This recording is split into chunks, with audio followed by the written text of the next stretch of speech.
So I wanted to continue the temperature sensor saga. It's not a big saga, but if you haven't watched the demo of the bad temperature sensor, you should go back and have a look at that, because I'm gonna jump straight in to have a look at what I want to do next with this temperature sensor. So as I showed last time, actually let's bring that up. So we were simulating our temperature sensor.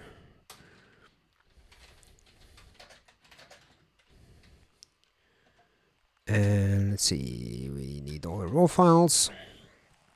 And one of the things that we could see from the results was, let's pick the 100 degrees, was that the duration of this temperature dependent pulse, yeah, it's not really that temperature dependent. So the way this worked, right, is let's add a new plot. Yeah, I haven't made a big version of this plot tool, but basically inside this circuit we have a node that we pre-charge to VDD, and then we discharge with a current that is somehow related to temperature.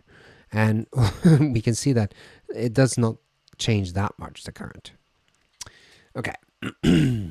So anyway, it's not a very good temperature sensor.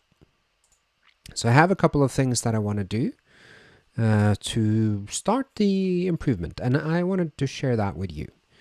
So also, actually, let me make sure that you can see, make the fonts a bit bigger. On the GitHub repository that I added in this description below, if you have things that you want to have a demo on this temperature sensor, then add an issue and I'll maybe get to it.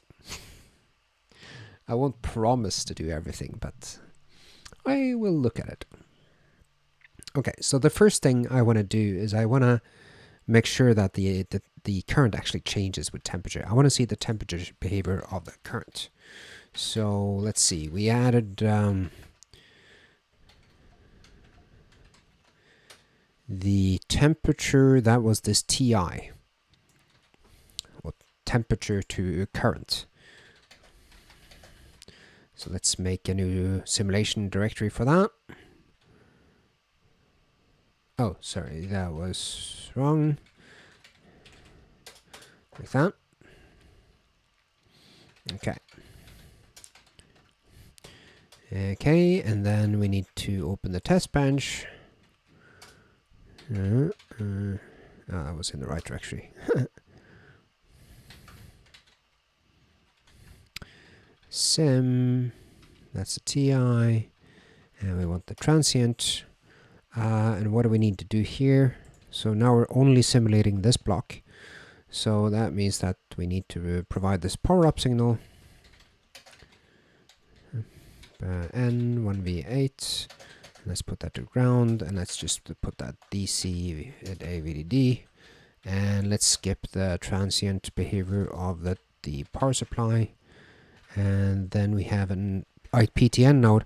We need to hook this current up to something. So in order to measure the current, we just do VO, output voltage, IPTN, was that what I called it? IPTN. 0 at DC, let's do 0.9, roughly mid-rail. And we can check this extut probably to see, yeah, that's our nodes, good.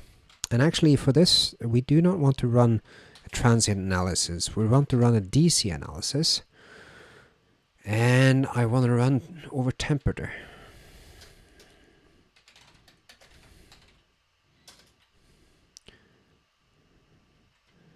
Now, I think I downloaded that earlier today, actually. Let's just open that up.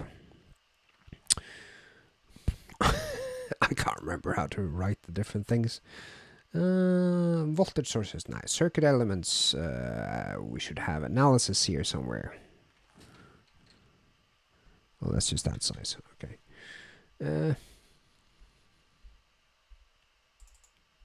Interactive interpreter, control structures, commands.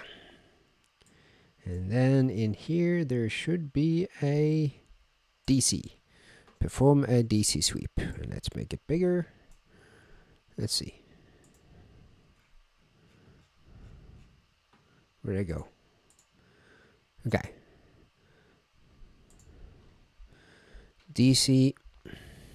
Ah, excellent. That's the one we want. But we're putting it here. So let's do minus 75. Let's do minus 40 to 100 and 5 degrees. Okay. I think that should be sufficient. Make it go.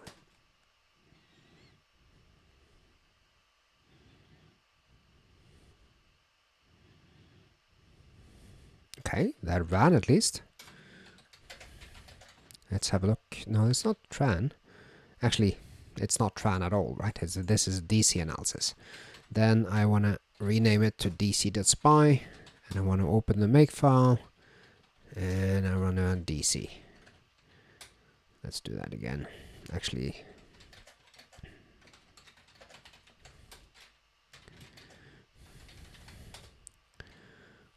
it doesn't really matter what the spice file is called, but I'm running a DC analysis. I kind of want it to be called DC. You have to have a touch of, what's it called? OCD? It's not OCD, but some obsessive or disorder. Okay. So now we have our, what did we call it? VO? Let's see. Okay. So that's funky. At minus 40, the current's totally off. I've seen that before. That somehow at minus temperatures, it does a bit funny things. Actually, let's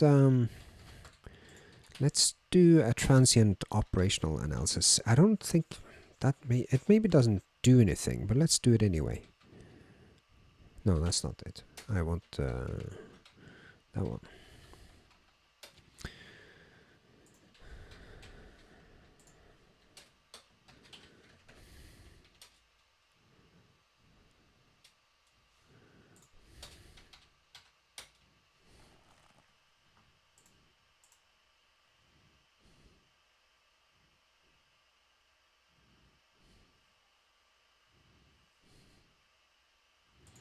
Okay, there's something funky.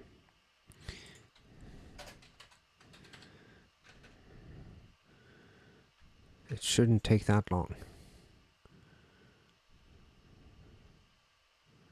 Power up N1V8. Let's check all the nodes. So we should check the VBN node.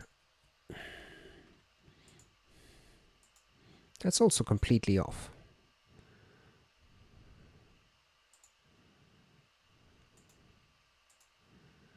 That's weird. So let's check the VDD. That's fine. Current. Well, that's going to be small. VBN. Oh, that's 0. Ah. I've turned it off. This is an N. Oh, well.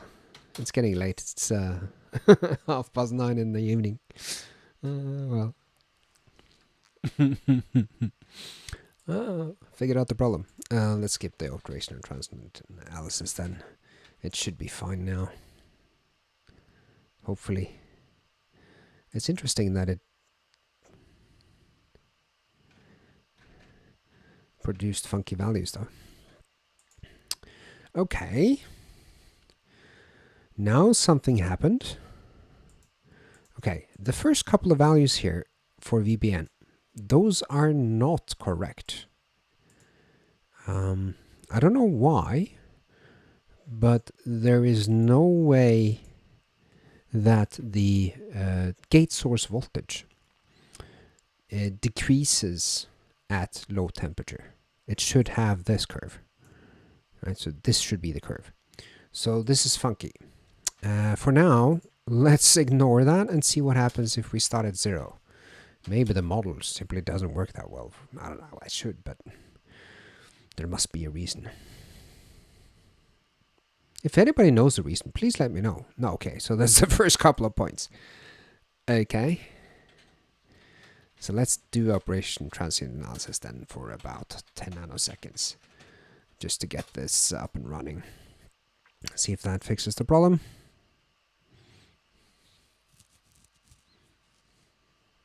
Yeah, so even if we're running spice simulators, that fixed the problem. Okay, now I believe the results. So we start at minus 40 and we go down. And we can see that the voltage here changes, what is it? Almost 100 millivolts. Okay. Now, what we wanted to look at was the current. What is the current in this temperature sensor? Oh, it's not temperature sensor. What is the current as a function of temperature? And we called it VO. Okay. Okay. I don't like that. So that's wrong at minus 40. Why? Who knows? But we can see that the current here, it doesn't really change that much with temperature. So at high temperature, it starts to go up again. It's actually quite constant, remarkably so. So that's interesting. I was expecting the current here to actually, well, since the VBN here decreases at high temperature, then the voltage across this resistor should increase. But apparently, I guess the positive temperature coefficient of the resistor maybe comes into play here. Okay, so we kind of want this current to go down. So we should add a fix for that. But before we do that, let me add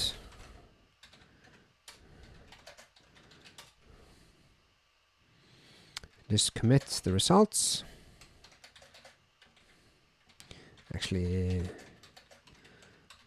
and let's just remove all the stuff that's called tran something. And spy.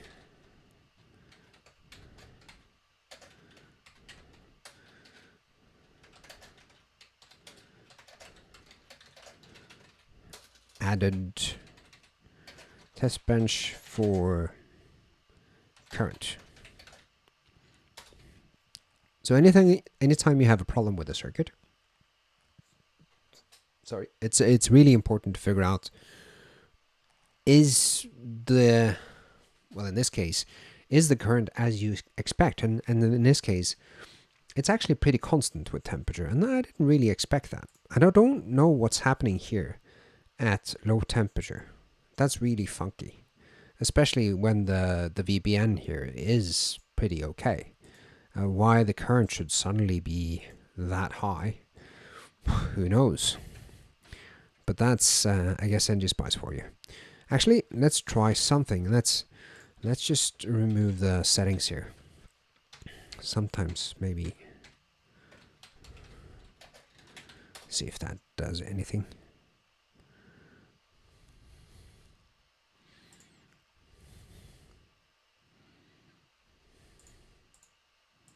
Nope. Still the same funky results. This is definitely not correct. Let's try and extend the transient analysis.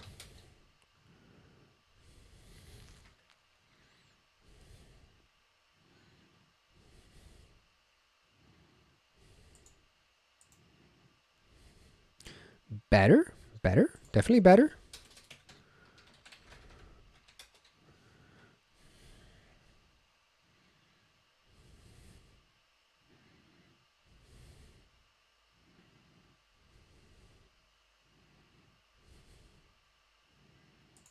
Maybe let's make it take a bit longer time steps.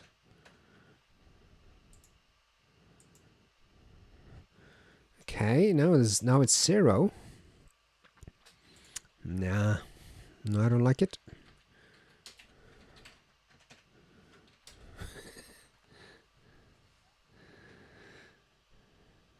Yeah, this is weird. I don't know why NGSpice has this.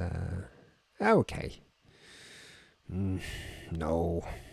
No, I do not believe that. So what I'm trying to do now is to get NGSpice to pick an operating point that is roughly correct. And now it's getting closer. Actually, let's try something. Let's increase the resolution. 4.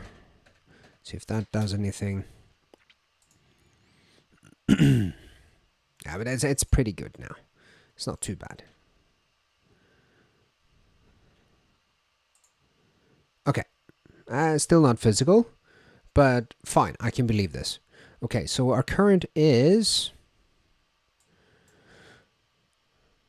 It's about 1 microamp. Almost a microamp. Fine. But it has... I wanted it to go straight down, but it has this bend up. That could be due to a couple of reasons. There could actually be drain source leakage here, or it could be the output impedance of this device.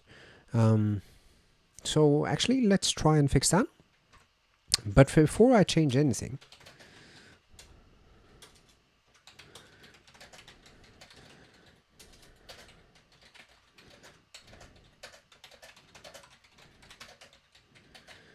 let's use version control.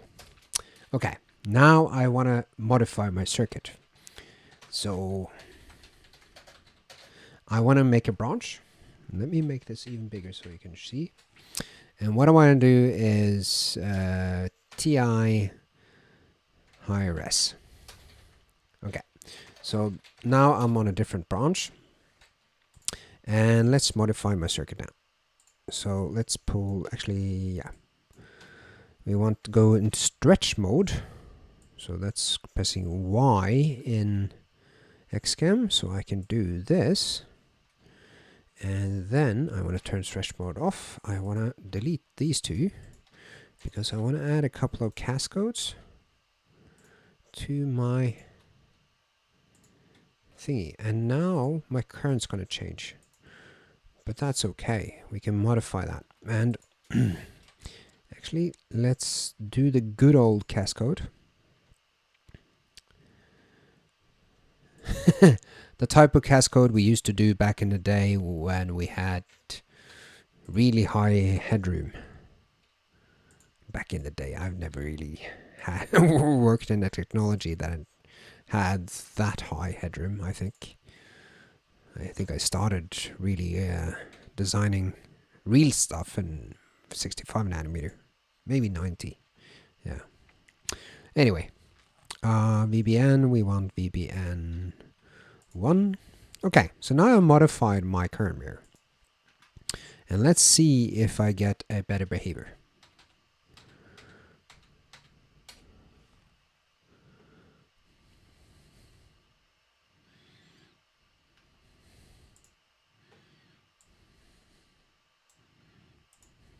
Aha! Much better, huh? So now I did a couple of things. I increased the output resistance of the current mirror by adding in the cascode, and I changed the current because now I have less voltage across this resistor. Okay, so now it's going to be half the current. I actually want to do this, I think, one more time. Maybe not one more cascode, but I kind of want one more diode connection.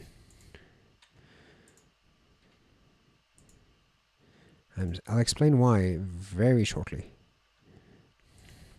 So my thinking is each one of these diodes, so let's call this VBN0. Each one of these diodes will drop the voltage about 0.6 volts. Yeah, something like that. Maybe a bit less since they're in subthreshold.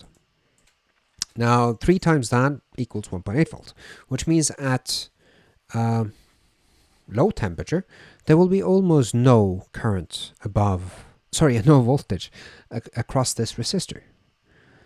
And then the voltage on these resistors will change, because at high temperature it goes down about 100 millivolts.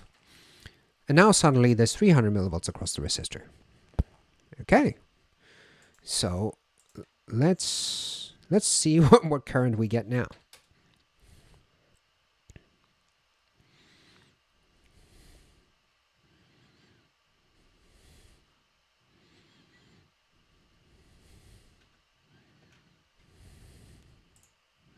Oh, okay.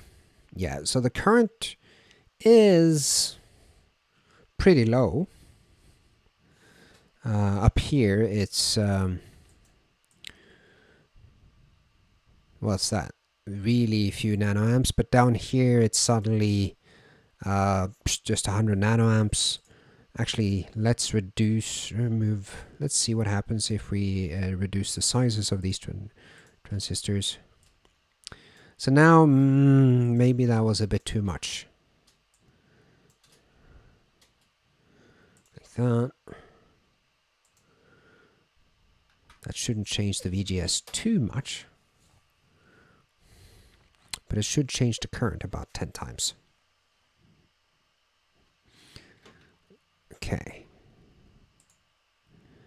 Yeah, okay. Actually, it didn't change it that much. So now, but it's not very linear, it's not very pretty. So maybe that was a step too far. Okay, let's remove it then. Let's go back to the one we had and see what we get now.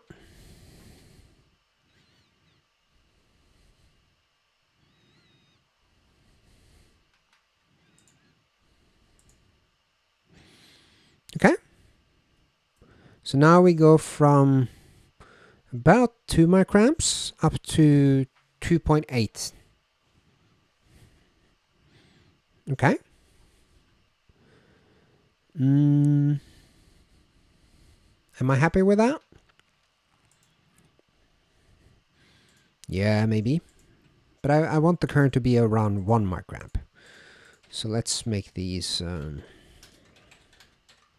twice as large.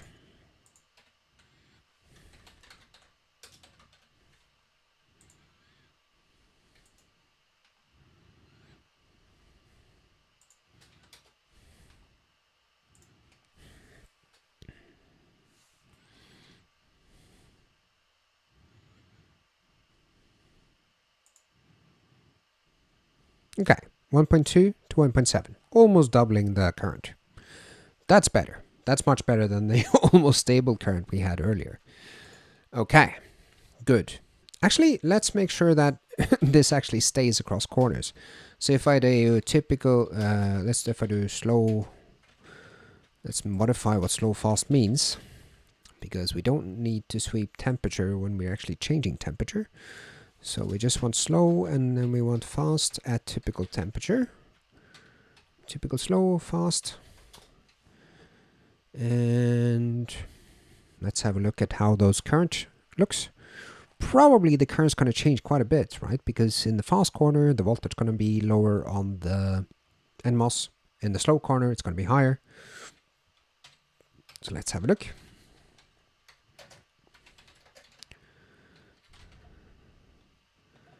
Let's do all the raw files, so we can look at the different currents. And let's do VO.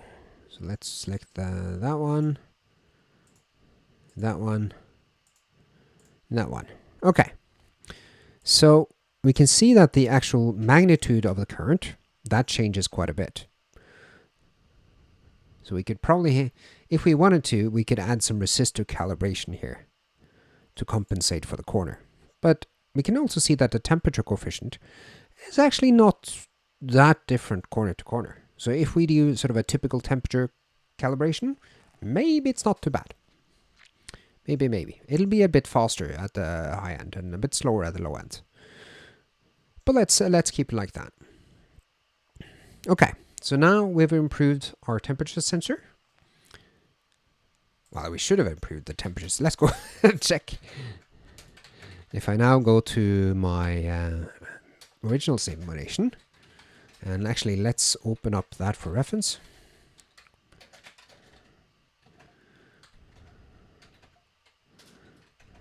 And we want... wait a minute. Didn't I make...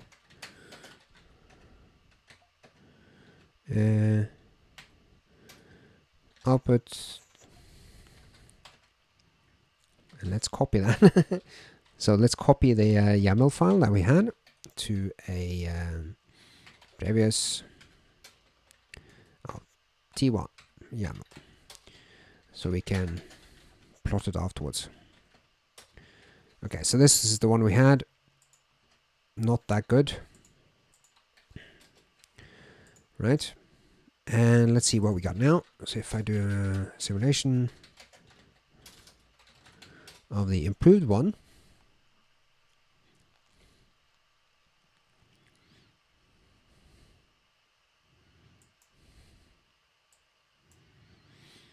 and wait a minute or two.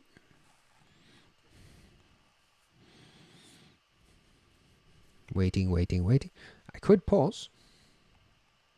Yeah, I'm going to do that. Okay, so the simulation's done.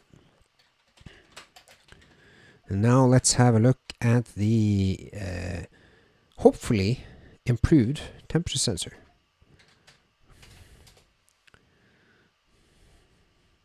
Okay. So we used to have a pulse. Now it's looking better, right? So here we used to have a pulse about 92. What is that? Almost a microsecond. Now we start at 700 nanoseconds, and we go down to 500 nanoseconds at high temperature. Okay. So let's look at the... so that's much better, right? So this is the old one. This is the new one. We can see that in the old one, it was relatively stable. It actually increased at high temperature. And then we have a new one now that goes down. So it actually gives us a time that is dependent on temperature. So let's just have a look at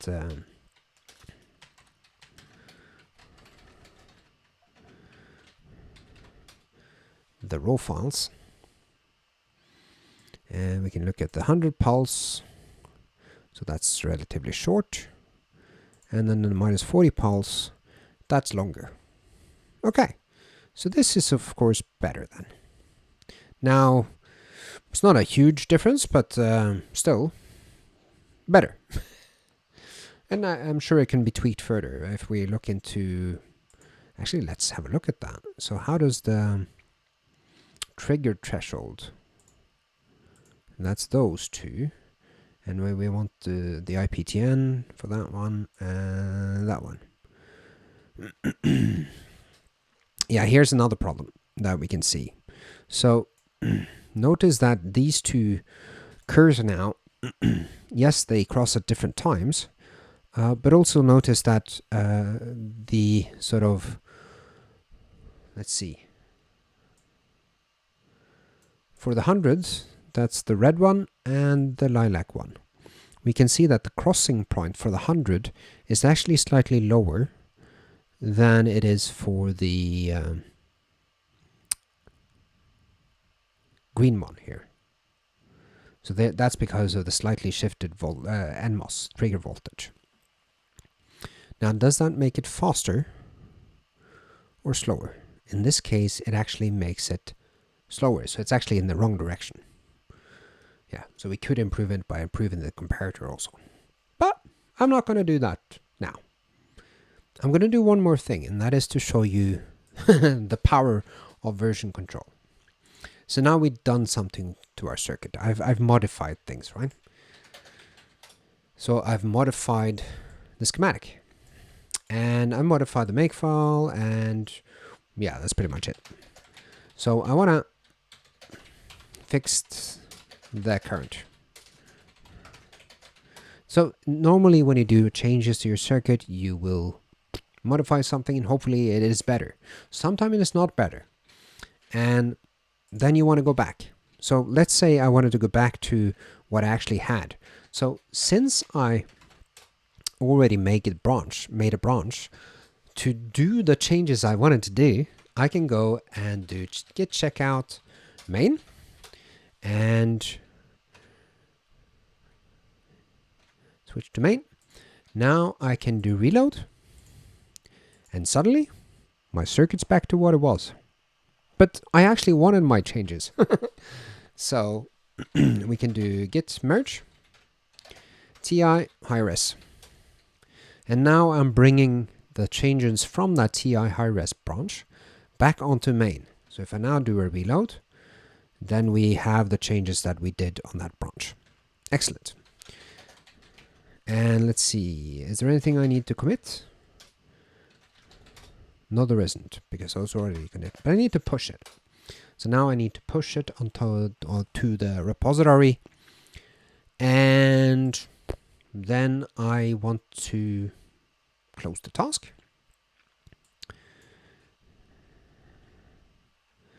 I think it's possible to mention in branches, and it's possible to, I think maybe it's even possible to make branches here. I should have done that maybe. Yeah, create a branch.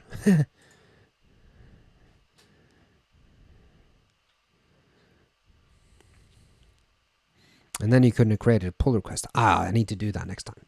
Not now. Just say fixed in, which did I fix it in? Let's find the commit.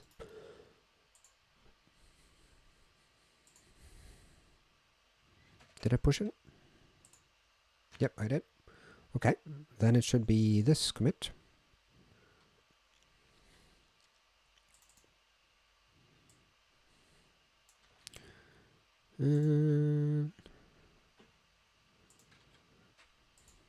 Okay. That's it for today. See you later.